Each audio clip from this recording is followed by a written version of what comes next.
Hello বন্ধুরা, কেমন আছেন সবাই? আশা করি ভালো আছেন। আজ আমি বাংলাদেশি সিনেমা নিয়ে কিছু কথা বলতে চাচ্ছি। বিশেষ করে ঈদে মুক্তিপ্রাপ্ত বরবাদ সিনেমা নিয়ে কিছু কথা আসলে না বললেই নয়। কৈশোরে ঈদে সিনেমা দেখা আমাদের ঈদ আনন্দের একটা প্রধান উৎস ছিল। মানে আমাদের ঈদ আনন্দটা সিনেমাকে কেন্দ্র করে সংগঠিত হতো। সিনেমা হলে গিয়ে সিনেমা দেখার সৌভাগ্য না হলেও টেলিভিশনে আমরা সিনেমা দেখতাম।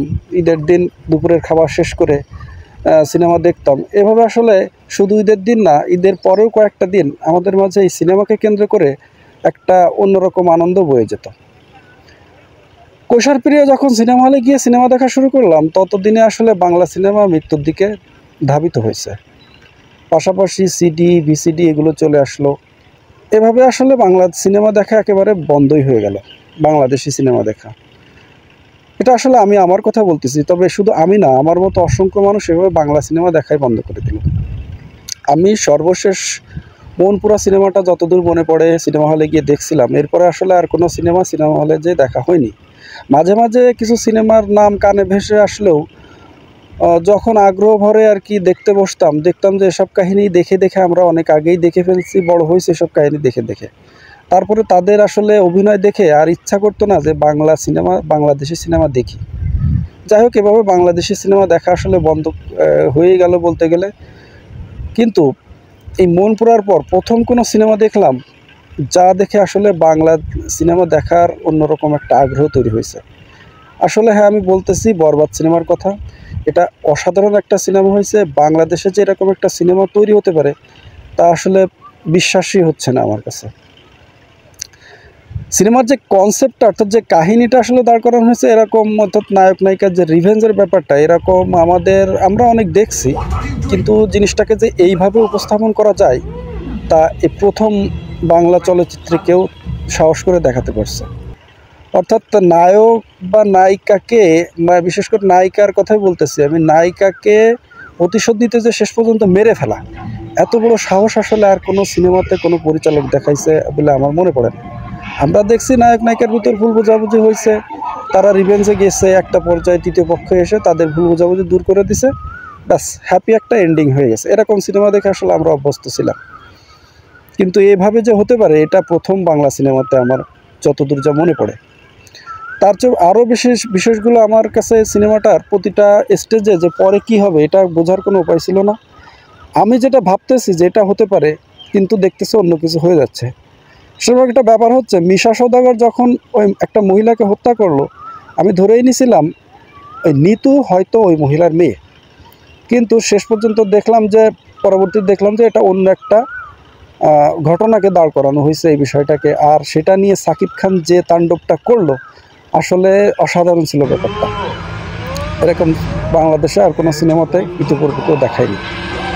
আর সবচেয়ে যে বিষয়টা আমার কাছে আসলে অবাক লাগছে সেটা হচ্ছে যে পিতার কৃত কর্মের ফল সন্তানের ভোগ করতে হবে, এই যে কনসেপ্ট, এটা বাংলাদেশে আর কোনো সিনেমাতে কেউ কখনো দেখায়নি।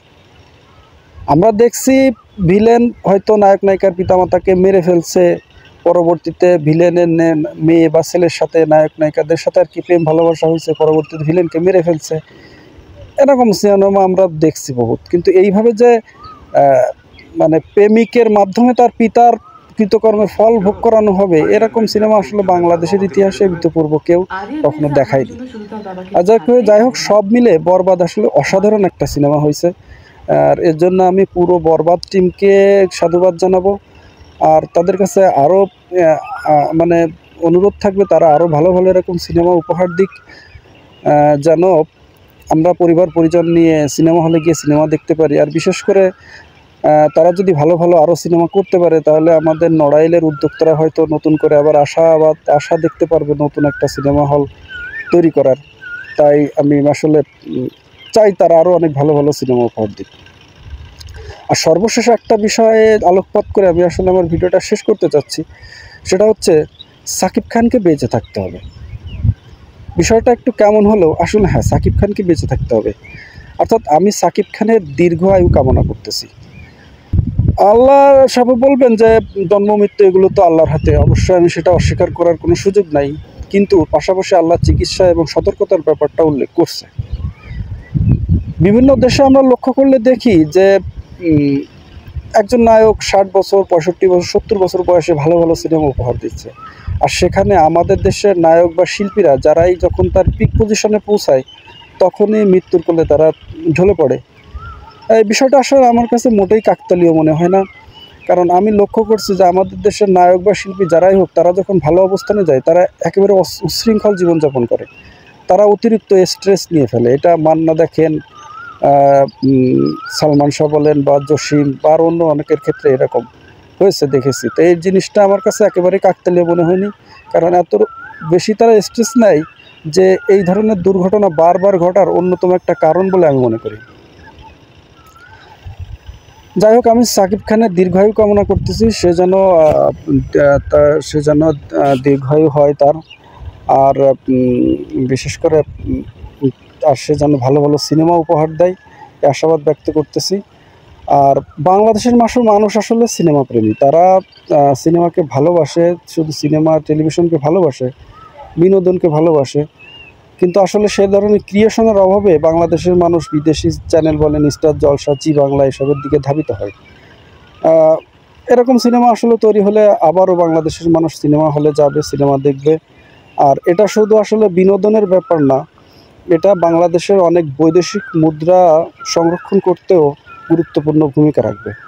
তো বাংলাদেশের সিনেমা জগৎ বা চলচ্চিত্র জগৎ যেটাই বলেন, এটার জয় জয়কার আশা করে আমি আমার ভিডিওটা শেষ করতেছি। ধন্যবাদ সবাইকে।